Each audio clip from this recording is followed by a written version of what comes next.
What's up everyone and welcome back to the MMA Zone. Today, let's get started with Jiri Prochazka gives big update on return. According to former UFC light heavyweight champion Jiri Prochazka, he'll be looking to make his return before the end of this year. The news comes after Prochazka suffered what Dana White said the UFC doctors called one of the worst shoulder injuries they've ever seen. The injury not only forced Prochazka out of his UFC 282 title fight against Glover Teixeira late last year, but also saw him relinquish the title given his long road back to recovery. At the time of the injury, the UFC doctors said the Czech samurai would be facing a long layoff. However, he remained optimistic that he'd be able to return sooner than expected. Based on his latest projections, Prochazka will look to return in August or September, meaning that he would return ahead of schedule given that the injury was announced in late November, and he recently spoke with Low Kick MMA to give an update on his return, saying, "Yeah, I wanted to be back in 6 months, but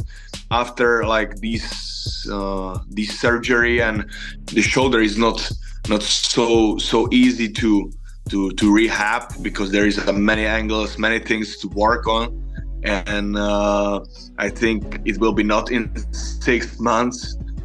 Don't want to be just healthy and fight.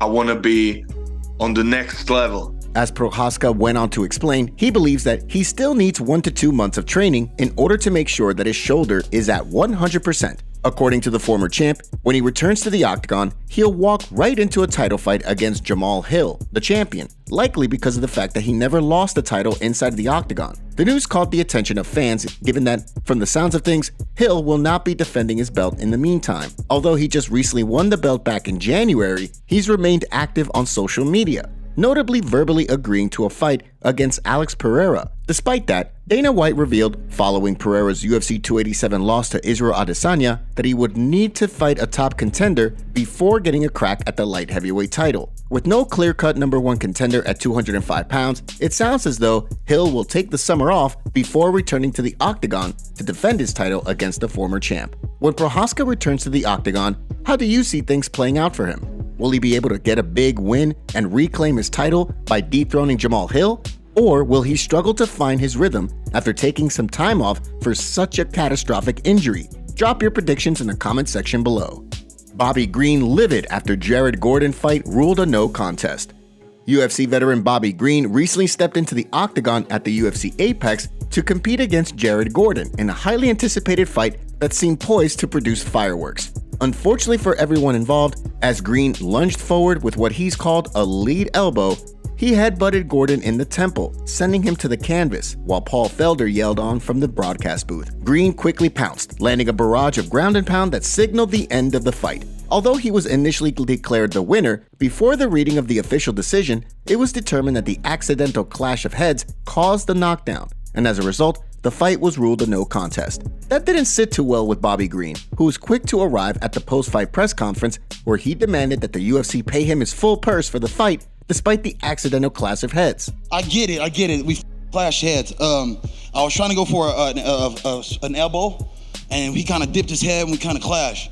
But he was still moving. He was trying to put me in a triangle. I fought the triangle off, and he was still moving fine.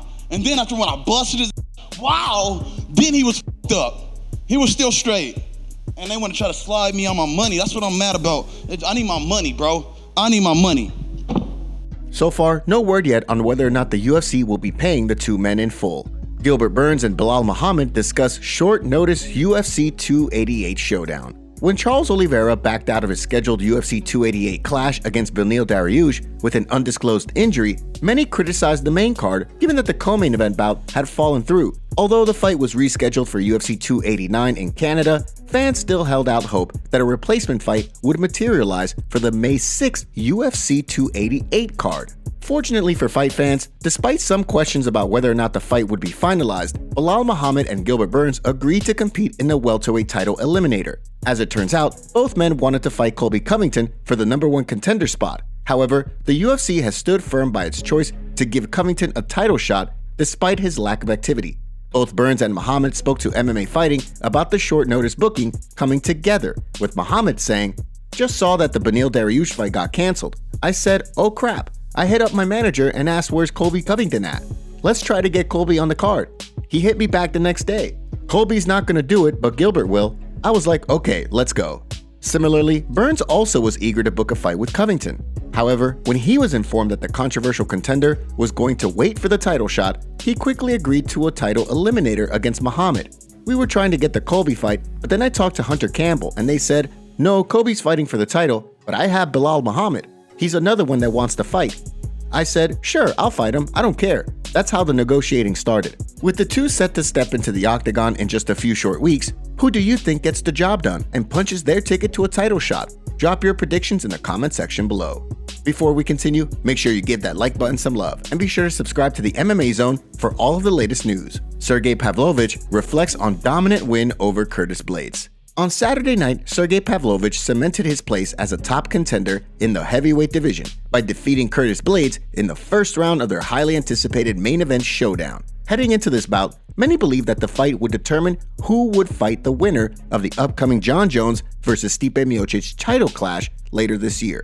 Following the dominant win, Pavlovich is ready to wait patiently for his crack at the title. He spoke to media members through a translator following the breakout win, saying, I'm not waiting to find somebody like that. What I want is I want to get my belt. I want to try and win this belt because this is a dream of mine from when I was a kid, and so I'm working really hard to get to that dream and get that belt. According to the streaking contender, when the fight started, Blaydes quickly realized that his only opportunity to get to the fight to the ground was to shoot in for a deep double leg, a move that has resulted in him being knocked out in the past. As he informed media members in attendance, his training camp was designed so that he would be a brick wall against Blaydes' takedowns, causing the Chicago native to mentally break. With his 6th straight first-round knockout win under his belt, do you think he's done enough to earn a title shot? And now for our breaking news story of the day. We have Nate Diaz wanted by the New Orleans Police Department for the altercation that took place a few nights ago on the street. An arrest warrant for Nate Diaz was issued today for second-degree battery, a felony in Louisiana, which could see Nate being fined up to $2,000 or imprisoned for no more than 8 years. What do you think will happen with this case? Will this change things for Nate Diaz going into the Jake Paul?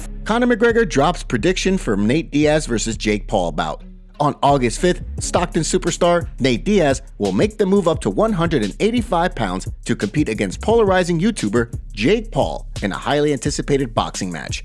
The bout, which will mark the first for Diaz following his departure from the UFC, has drawn plenty of attention despite the fact that it's still several months away. On the heels of Diaz recently choking out a Logan Paul lookalike in a street fight this past weekend, his longtime rival Conor McGregor gave his prediction for how he sees the bout between Diaz and Paul playing out. Speaking to Inside Fighting in Las Vegas, he boldly predicted that Diaz will get the W. I think Nate Diaz slaps the head up, and I look forward to seeing it. McGregor also notably shut down talk of being in attendance at the fight, saying that he'll likely be on his Lamborghini yacht off the coast of Sicily at that time.